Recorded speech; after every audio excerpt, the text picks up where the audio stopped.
Hello, everyone. Welcome to our podcast. My name is Peter. And my name is Jane. We are very happy to speak with you today. How are you, Peter? I am great, Jane. I am happy because we have a very important topic today. Today, we talk about the rhythm of our day. We talk about our daily routine. Yes, a daily routine is very important for adults. It helps us feel calm. It helps us feel organized. Today, we will learn simple phrases to talk about our morning, our afternoon, and our evening. Remember, this is a lesson for you. Listen to our key phrases. When you hear a phrase, repeat it out loud. We will leave a space for you. Let's start with the morning. Jane, what time do you open your eyes? Well, I usually wake up around 6 a.m. Let's repeat that together for our listeners. I usually wake up around 6 a.m. Good. Let's look at an example. Think about a man. His name is Mateo. Mateo works at a big hospital. He is a nurse.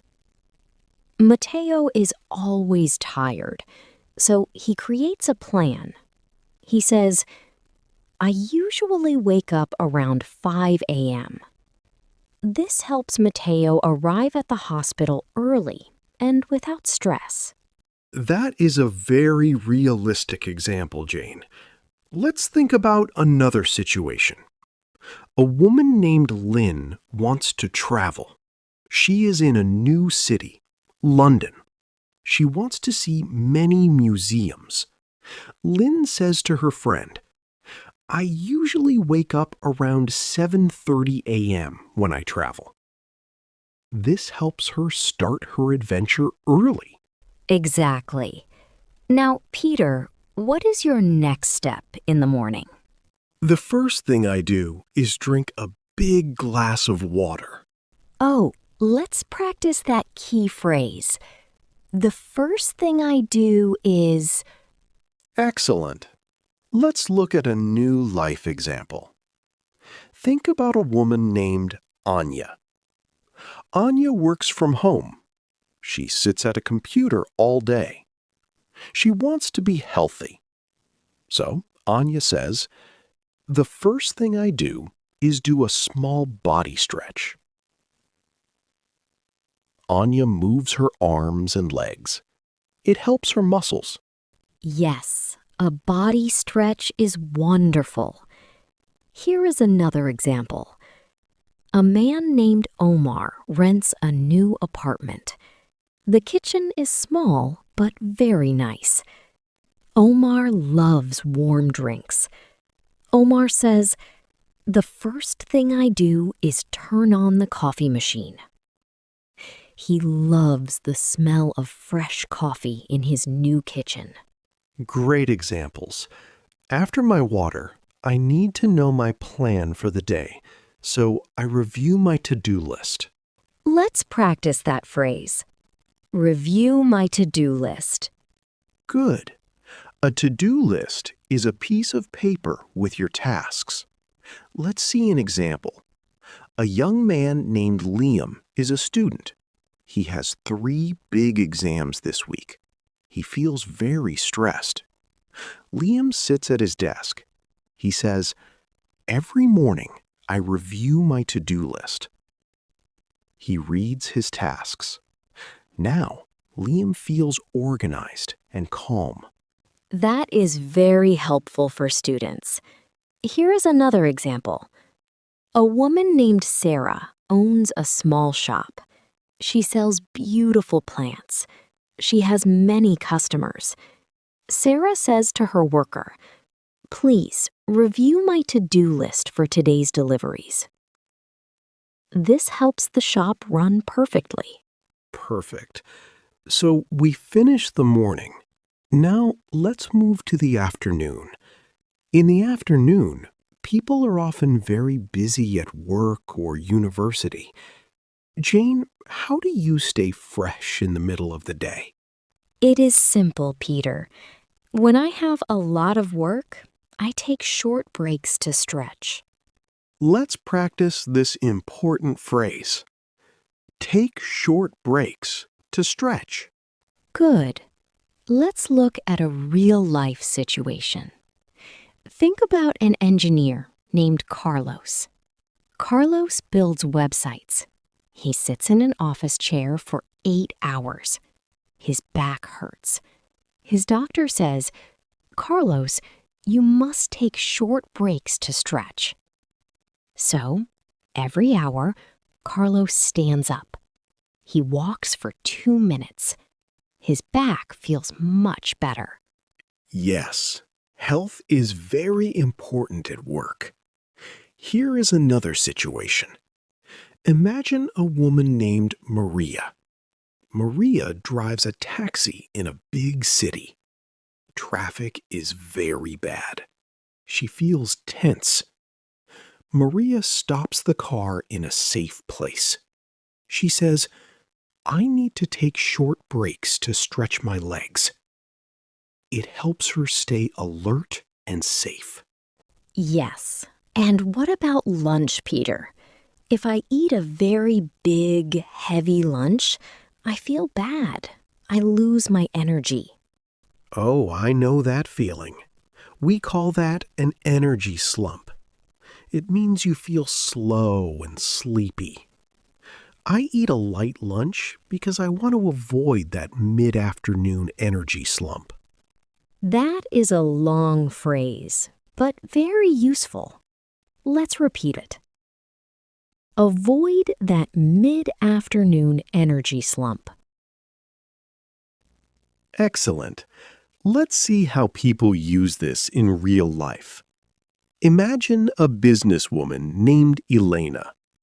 Elena has a very important meeting at 3 p.m. She cannot sleep during the meeting. Elena chooses a small green salad and chicken for lunch. She tells her coworker, "I eat light food to avoid that mid-afternoon energy slump." Elena feels active and wins the business contract. Good job, Elena. Here is another example. A man named David works in a quiet library. The room is warm and the books are old. David often feels very sleepy at 2 p.m. David changes his routine. He eats a small piece of fruit and drinks water.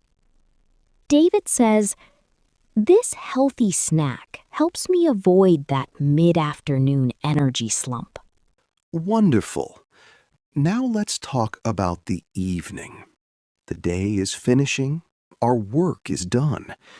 We need to prepare our body and mind for rest.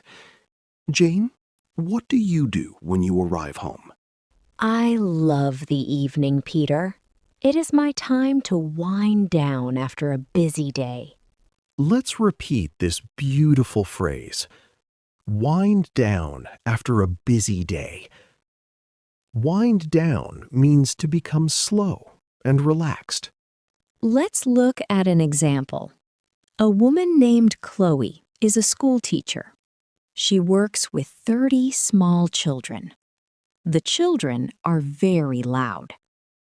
At 6 p.m., Chloe goes home. The house is silent.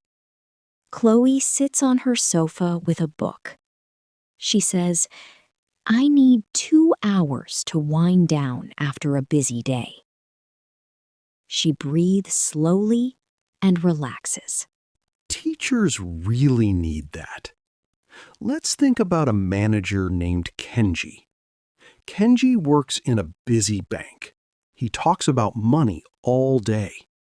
In the evening, Kenji does not watch TV. He does not check his phone. Kenji goes to his garden and waters his flowers. Kenji says, "Working with plants helps me wind down after a busy day." It is his favorite routine. That sounds very peaceful. And what is the final step for a great routine, Peter? The final step is sleep. To feel good tomorrow, I stick to a consistent bedtime. Let's practice this phrase. Stick to a consistent bedtime. Consistent means the same time every day. Yes. Let's look at our final examples. Imagine a woman named Fatima. Fatima has a new job as a manager.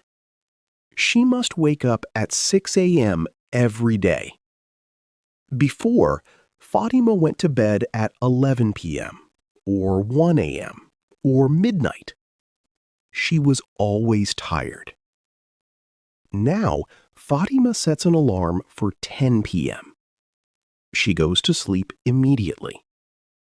Fatima says, I stick to a consistent bedtime, and now I have so much energy. Consistent sleep changes everything.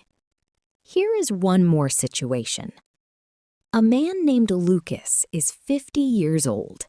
He wants to take care of his heart and health. His doctor tells him, good sleep is medicine. Please stick to a consistent bedtime.